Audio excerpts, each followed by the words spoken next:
Today, as Americans, we grieve the brutal murder, a horrific massacre of dozens of innocent people. We pray for their families who are grasping for answers with broken hearts. We stand with the people of Orlando who have endured a terrible attack on their city. Although it's still early in the investigation, we know enough to say that this was an act of terror and an act of hate. And as Americans, we are united in grief, in outrage, and in resolve to defend our people. I just finished a meeting with FBI Director Comey and my Homeland Security and National Security advisors. The FBI is on the scene and leading the investigation in partnership with local law enforcement. I've directed that the full resources of the federal government be made available for this investigation. We are still learning all the facts. This is an open investigation. We've reached no definitive judgment on the precise motivations of the killer. The FBI is appropriately investigating this as an act of terrorism, and I've directed that we must spare no effort to determine what, if any, inspiration or association this killer may have had with terrorist groups. What is clear is that he was a person filled with hatred. Over the coming days, we will uncover why and how this happened, and we will go wherever the facts lead us.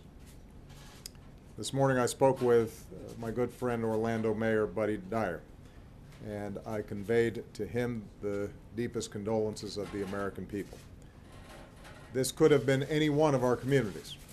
So I told Mayor Dyer that whatever help he and the people of Orlando need, they are going to get it. As a country, we will be there for the people of Orlando today, tomorrow, and for all the days to come.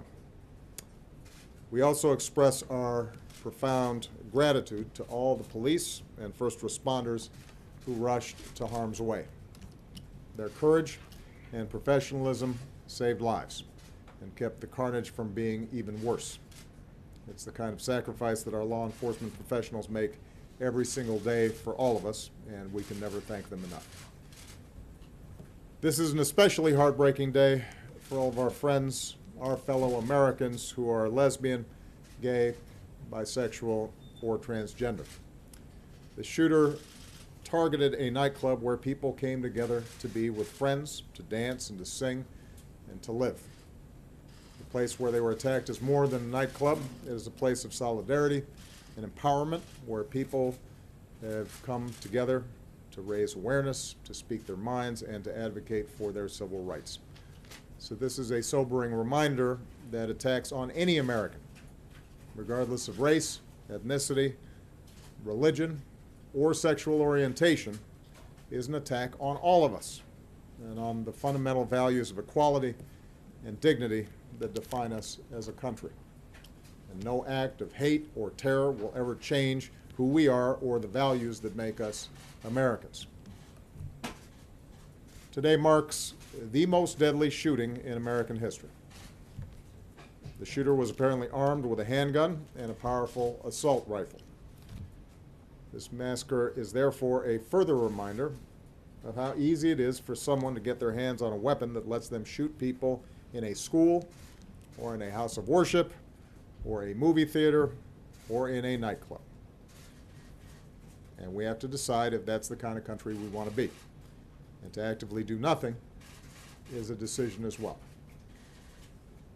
In the coming hours and days, we'll learn about the victims of this tragedy. Their names, their faces, who they were, the joy that they brought to families and to friends, and the difference that they made in this world. Say a prayer for them, and say a prayer for their families. That God give them the strength to bear the unbearable, and that He give us all the strength to be there for them and the strength and courage to change. We need to demonstrate that we are defined more as a country by the way they live their lives than by the hate of the man who took them from us.